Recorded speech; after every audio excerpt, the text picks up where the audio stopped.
হেডফোনের ব্যাপারটা তো সকলেরই অভিযোগ, আমার নিজের অভিযোগ। এত বড় একটা ঢাউস হেডফোন মাথায় দিয়ে পার্লামেন্ট শোনা যায় না, মাথা গরম হয়ে যায়, কান গরম হয়ে যায়। আবাসনের ব্যাপারে আমরা একটা সিদ্ধান্ত নিয়েছি এরকম যে আমরা মাননীয় এমপি সাহেবদের এটা বলছি খুব এক্সপ্লয়েট করার জন্য, যেন প্রয়োজনীয় যেসব জিনিস কিনতে হবে তা যেন কিনে তাড়াতাড়ি, এবং পূর্ত মন্ত্রণালয়ের মানে পূর্ত বিভাগের আন্ডারে যেসব কাজ আছে সেগুলো যেন তাড়াতাড়ি সম্পন্ন হয়। এছাড়া যে আর অন্যান্য যেগুলো ছোটোখাটো জিনিস যা কিনতে হবে তা কিনে আমরা যেন 10 তারিখের মধ্যেই আমরা চেষ্টা করব বরাদ্দ দেওয়ার জন্য। সকল এমপি সাহেবরা 10 তারিখের মধ্যে উঠতে পারবেন তা নয়, তবে তারা বাসা পেয়েছেন এবং সেই অনুযায়ী তারা ডেকোরেট করে নিতে পারবেন বা তার সুবিধা হয় তাতে। এই জন্য আমরা প্রায়োরিটি টপমোস্ট প্রায়োরিটি দিয়ে 10 তারিখ, এই জন্য আমরা আবার আগামী 30 তারিখেও মিটিং দেখেছি এই হাউস কমিটি, জানি এই কাজটা এক্সপ্লয়েট করার জন্য। এটার জন্য তদন্ত কমিটি হয়েছে এবং তদন্ত কমিটি আগামী 3 তারিখের মধ্যে আমাদের রিপোর্ট পেশ করবে। সার্জেন্ট অ্যাট আর্মস না, ওটা এমপি না। হ্যাঁ, মানে রিয়েলি এখানে একটা সাবোটেজ হয়েছে বলে মনে করি, আমরা ধারণা করি। আর এখানে অ্যাকচুয়ালি সাউন্ড সিস্টেমের জন্য যে প্রবলেম, তার জন্য এক্সপার্ট লোকরে আমরা ইনভাইট করেছি, সেটা হলো বুয়েট থেকে, যারা সাউন্ড বিশেষজ্ঞ এরকম লোকজন দাওয়াত করেছি, যাতে আমাদের সাউন্ড সিস্টেমটা রিয়েলি প্রপারলি কাজ করে তার ব্যবস্থার জন্য আমরা ওনাদের নেতৃত্বে করেছি। দুটো জিনিস দেখবো, এখানে একটা সিকিউরিটির আসপেক্ট আছে যাতে সাবোটেজ হয়েছে কিনা, আর হলো রিয়েল সাউন্ড সিস্টেমের প্রবলেমটা কি, তা রিজলভ করার পদ্ধতি কি, সেই যে দুইটা।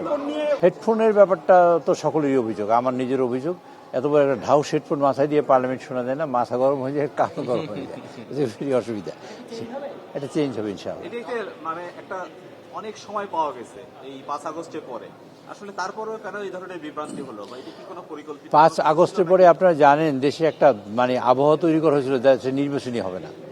তারপর আবহাওয়া তৈরি করেছিল এইরকম হবে সেরকম হবে, যেদিন নির্বাচন হবে সেদিনও আমাকে জিজ্ঞেস করে নির্বাচন কি ফাইনালি টিকবে। আমি বললাম যে দেখা যাক, দেখি, আল্লাহ রাব্বুল আলামিন জানেন এই ব্যাপারে, গায়েবের মালিক তো আল্লাহ রাব্বুল আলামিন, আমরা বলতে পারবো না, তবে চেষ্টা করবো যাতে এটা টিকে। ঢাকা শহরে যাদের আবাসন আছে তারা কি ফ্ল্যাট পাচ্ছেন? না, ঢাকা শহরে এটা ক্রাইটেরিয়া করা হয়েছে এরকমের যে এমপি সাহেবদের কাজের সুবিধার জন্য, বিজনেসের সুবিধার জন্য কাছাকাছি থাকা দরকার। কারণ অনেক সময় যানজটের কারণে তারা সময়মতো আসতে পারেন না, পার্লামেন্টের মূল টাইমটা লস হয় সেই কারণে। সেই জন্য তাদের কার কি আছে না আছে সেটা ইম্পর্টেন্স ছিল, ইম্পর্টেন্স হলো তাদের কাছাকাছি রাখা। সেই জন্য যাতে তাদের কাছাকাছি রাখতে পারি তার চেষ্টা করছি আমরা। তারপরে কি সবাই এই সুযোগটা পাচ্ছে? সবাই আমাদের ধরেন মাননীয় মোরালের সবাই পাবে, এরকমের যে মাননীয় মন্ত্রী মহোদয় আছেন, প্রতিমন্ত্রী মহোদয় আছেন, হুইপ, চিফ হুইপ তারা আছেন, স্পিকার সাহেবরা আছেন, তারা তো তাদের বাসায় বাসা আছে। আর বাকি সদস্যদের আমরা দেওয়ার চেষ্টা করবো যাতে সকল সদস্য অ্যাকোমোডেট করতে পারি। আমরা গভীর শোকের সাথে জানাচ্ছি তিনি ইন্তেকাল করেছেন।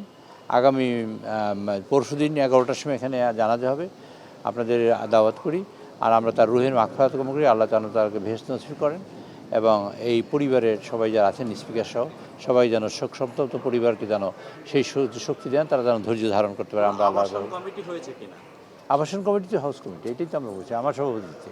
মানে সংসদের তো 300 সংসদ সদস্য, মানে সংসদ সদস্য, মানে সংসদে যে ক্যাপাসিটি আছে, মানে কতজনের আবাসনের ক্যাপাসিটি আছে? আর আমরা ধারণা করি আমরা সকলকে আবাসনের আওতায় আনতে পারবো।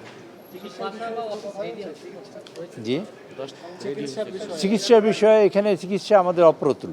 আমরা যা দেখেছি আজকে শুনেছি, আমাদের যেন কার্ডিয়াক সিস্টেমটার প্রবলেম আছে, আমাদের অ্যাম্বুলেন্সের সমস্যা আছে, আইসিইউ অ্যাম্বুলেন্সের। আমাদের এখানে মানে ডেড বডি ক্যারি করার মতন রেফ্রিজারেটর, ফ্রিজ যেটা, সেটা মানে অ্যাম্বুলেন্স যেটা তা নেই। তারপর ওখানে কার্ডিয়াক সিস্টেমের মূলত অনেক কিছুই নাই।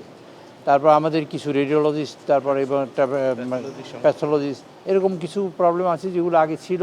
তারপর মধ্যখানে তো কেউ অ্যাটেনশন দেয়নি, সুতরাং অ্যাটেনশন দেওয়া হলে এখন ন্যাচারালি এগুলো ইমপ্রুভ করবে, এইটাই আলোচনা হয়েছে আজকে। লাইব্রেরি কমিটি ওয়েবসাইটে দেখছি আগের কমিটি বহাল আছে। আগের কমিটি তো বহাল থাকে না, লাইব্রেরি কমিটিটা মানে একটা ফর্মেট আছে, সেই ফর্মেটই লাইব্রেরি কমিটিটা হবে। তো সেটা আমরা এইবারে লাইব্রেরি কমিটি করতে পারি নাই। ইনশাল্লাহ এই সেশনের মধ্যে আমরা লাইব্রেরি কমিটি কিছু কমিটি আমরা করবো যেগুলো এসেন্সিয়াল, আমরা সেগুলো করবো।